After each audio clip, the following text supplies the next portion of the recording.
UK courts pleading for clemency for a former Nigerian Deputy Senate President EKWEREMADU and his wife Beatrice, who were recently convicted for organ harvesting. This was stated in a leaked letter dated April 3rd, 2023 and addressed to the Chief Clerk of the court, titled EKWEREMADU. OBASANJO stated that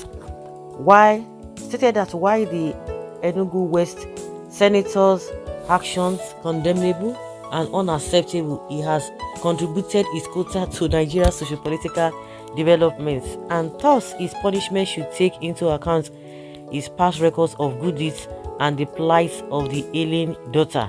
In March, the Old Bailey Court in London, UK, found Senator EKWEREMADU, his wife Beatrice, and a medical doctor, Obeta, guilty of an organ harvesting plot involving a London NHS hospital. They were found guilty of conspiracy to exploit a young man from Lagos for his body parts. EKWEREMADU's 25-year-old daughter Sonia, who was to receive a kidney donation from the trafficking victim, wept as she was cleared of the same charge by the court. The former Deputy Senate President and his wife were arrested in the UK and charged with trafficking of a 21-year-old street trader from Lagos for organ harvesting, with intent to provide a kidney to Sonia in an £80,000 private transplant at the Royal Free Hospital in London. £80,000. Well, the statement reads, "My dear Chief Clerk, may I seize this opportunity to commend your utmost dedication and resourcefulness which you have demonstrated with rare qualities of commitment and courage, while also upholding the cherished traditions of the public service. I am Olusegun Obasanjo, a soldier commissioned into the British Army of the West African Frontier Force in 1958 and rose to the rank of a full general in the Nigerian Army. I received the surrender of the Biafran Army at the end of the Nigerian Civil War. I was military head of state from 1976 to 1979 and elected president from 1999 to 2007. It is with great pleasure that I write in respect of Senator EKWEREMADU, who I have known for over 2 decades. Within this period, I have followed and watched with keen interest EKWEREMADU's inspiring career, which traversed private legal practice and administration. I recall with fond memories the beginning of our political and social relationship at the outset of our collective quest for democratic rebirth for our fatherland. During my administration as a democratically elected president of the Federal Republic of Nigeria between 1999 and 2007, EKWEREMADU and had close relationship and interactions as staunch members of our political party, People's Democratic Party, PDP, and more so as he got elected into the Senate of the Federal Republic of Nigeria in 2003, of which he has since remained a member to date. Within this period of his service in the Nigerian Parliament, he has served as Deputy Senate President of the Senate and has headed so many committees in various capacities and brought to bear his broad-based experience in legal practice and public administration. Sometime in 2009, he was appointed as the first Deputy Speaker of the Economic Community of West African States, ECOWAS, and made to lead ad hoc committee to work for the rerun of the constitutional order in the Niger Republic. I clearly remember that in the heady days of the keen contest for the presidential ticket of our party early 1999, he joined other well-meaning Nigerians from the southeastern part of Nigeria to set aside extraneous considerations and ensure that Southeast unanimously adopted me for the presidency.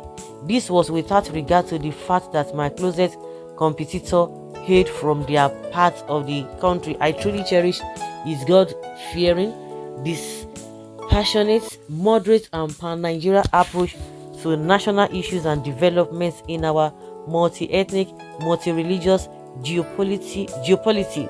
He dedicates himself to the service of God and humanity, and he continues to play visible roles in national development. Though the EKWEREMADU Foundation, a non-governmental organization founded by him and his wife in 1997, he and his wife have rendered a lot of charitable activities enhancing poor people's access to quality education and healthcare, and building their capacity to participate in mainstream social, political, and economic activities of their communities. EKWEREMADU's conferment with the coveted national honor of Commander of the Chief Republic (CFR) is further testimony to his selfless service to our country, Nigeria. My chief clerk, I am very much aware of the current travails and conviction of EKWEREMADU and his wife in the United Kingdom, resulting from their being charged with conspiring to arrange the travel of a 21-year-old from Nigeria to the UK in order to harvest organ for their daughter.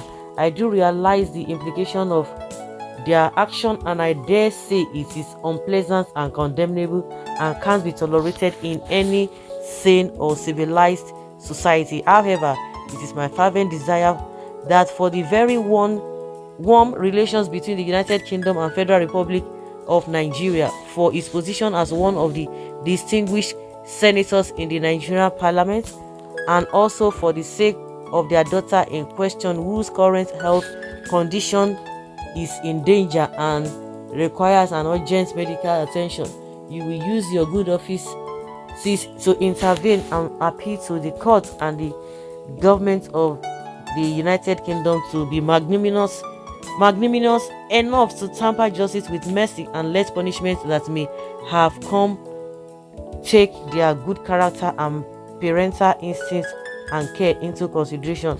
I do hope Mr. and Mrs.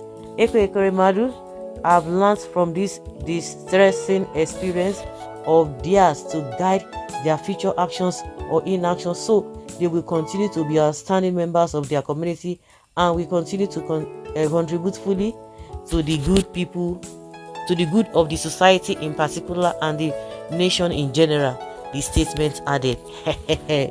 Baba, you know, sure say this one will work.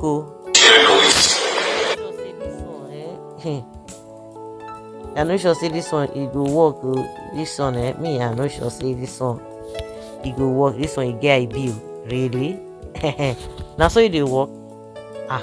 Of course, if na Nigeria now forget, you know, then they go down say I beg leave now only you want now you first do one. But I know sure say this one go work. Well done, Baba. Well, you have done your best anyway. But I don't think whether those guys will listen to you. Okay, let's hear what Nigerians are saying, because me, I don't even know what I want to. As OBASANJO written to Buhari and his court to have mercy on Omomadike after their court discharged and acquitted Omomadike, criminal everywhere, we wish to have you again to lead our great nation, His Excellency. The ones we have now are busy fighting for religion and ethnicity. If OBASANJO was to be one of the kind leaders we have today, he would have find a way to kidnap EKWEREMADU from America back to Nigeria. I'm sure he was found guilty and convicted of organ harvesting. Let him face his music. Nigerians are in jail unlawfully and innocently, but OBJ didn't write to those countries. Okay, brilliance for OBJ. There should have been a comprehensive, well-thought plan from the federal government's diplomatic engagements ab initio to the United Kingdom government to be lenient or free EKWEREMADU on this issue. Well done, OBJ. So a lot of people are for and against. What do you think with this OBJ's intervention?